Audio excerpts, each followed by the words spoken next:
नमस्कार दोस्तों, चलिए जानते हैं मध्य प्रदेश के तमाम बड़ी खबरों को केवल 5 मिनट में। लेकिन उससे पहले आप ये वीडियो कहां से देख रहे हैं हमें कमेंट बॉक्स में जरूर बताएं। साथ ही वीडियो को लाइक करके चैनल को सब्सक्राइब जरूर कर दें। नमस्कार दोस्तों, चलिए जानते हैं मध्य प्रदेश के तमाम बड़ी खबरों को केवल 5 मिनट में। लेकिन उससे पहले आप ये वीडियो कहां से देख रहे हैं हमें कमेंट बॉक्स में जरूर बताएं। साथ ही वीडियो को लाइक करके चैनल को सब्सक्राइब जरूर कर दें। रक्षा मंत्री राजनाथ सिंह ने कहा कि भारत ने कभी किसी पर आक्रमण नहीं किया, न ही युद्ध की शुरुआत की। लेकिन आज की बदलती भू राजनीतिक परिस्थितियों में यदि कोई हमें चुनौती देता है तो उसका सामना मजबूती से करना जरूरी हो जाता है। इसके लिए रक्षा तैयारियों को निरंतर मजबूत करना, तकनीकी प्रगति और सहयोगी देशों के साथ संवाद अहम है।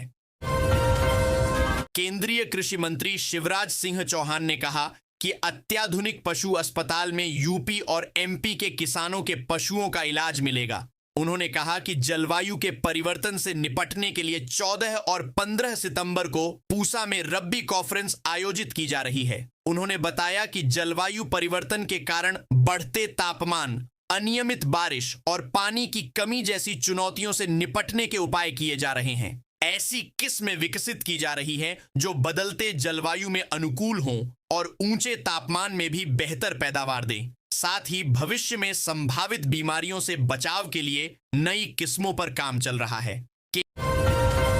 केंद्रीय कृषि एवं किसान कल्याण मंत्री शिवराज सिंह चौहान की संघ प्रमुख से मुलाकात के बाद उनके राष्ट्रीय अध्यक्ष बनने की कयास लगाए जा रहे हैं। इसी बीच शिवराज ग्वालियर में आयोजित एक कार्यक्रम में शामिल हुए और राष्ट्रीय अध्यक्ष बनने की बात पर हाथ जोड़ लिए। इसके अलावा उन्होंने सभी राज्य और कृषि अधिकारियों को चेतावनी भी दे डाली।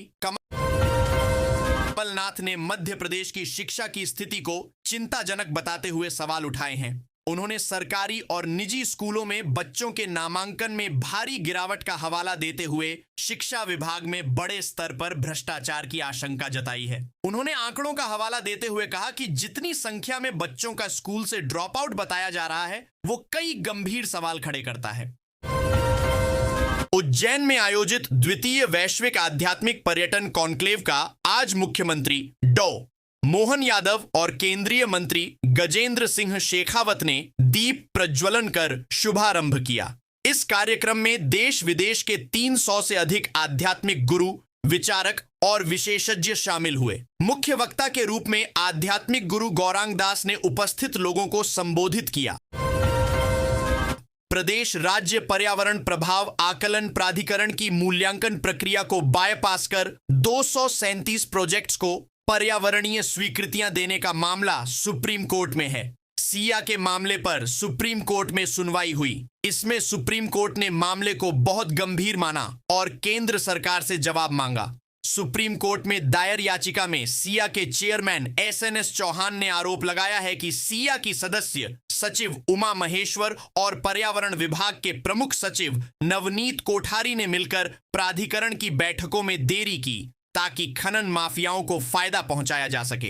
अमेरिका के राष्ट्रपति डोनाल्ड ट्रंप लगातार भारत पाकिस्तान युद्ध को लेकर बयानबाजी कर रहे हैं। उन्होंने मंगलवार को एक बार फिर दावा किया कि इस साल की शुरुआत में भारत और पाकिस्तान के बीच संभावित परमाणु संघर्ष को रोकने में प्रत्यक्ष भूमिका निभाई थी।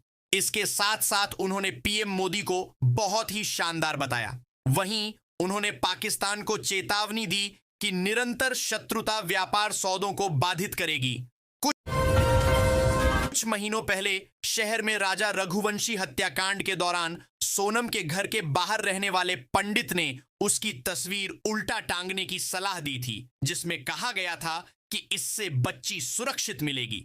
सोनम तो जीवित मिल गई, लेकिन राजा रघुवंशी के साथ जो हुआ वह पूरा देश जानता है। एक बार फिर इंदौर के MIG थाना क्षेत्र में रहने वाली श्रद्धा तिवारी 3 दिन से घर से लापता है। पुलिस प्रशासन उसकी खोज के लिए लगातार प्रयास कर रहा है, लेकिन उसके परिजनों ने फिर वही टोटका आजमाया है। उन्होंने श्रद्धा की उल्टी तस्वीर घर के बाहर टांग दी, जैसा कि कुछ महीने पहले सोनम के मामले में देखा गया था। अब नगर सरकार से बगावत करने वालों का मुंह बंद करने के लिए मध्य प्रदेश सरकार ने नया पैंतरा चल दिया है।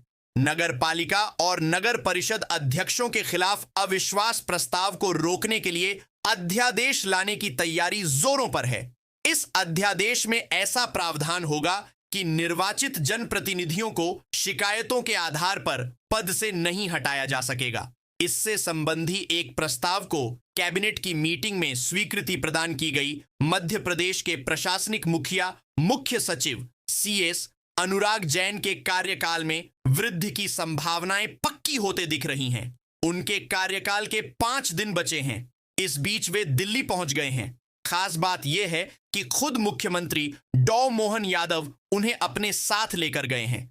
इस यात्रा के बाद प्रशासनिक और राजनीतिक गलियारे में चर्चाएं तेज हो गई हैं कि सीएस को सेवा विस्तार मिल सकता है। पॉलिटेक्निक चौराहे पर अब किसी भी वीआईपी मूवमेंट या बड़े आयोजन के कारण ट्रैफिक व्यवस्था प्रभावित नहीं होगी। शहर के इस व्यस्ततम और वीआईपी चौराहे पर हाउसिंग बोर्ड अपने प्रोजेक्ट के तहत अंडरपास बनाने जा रहा है।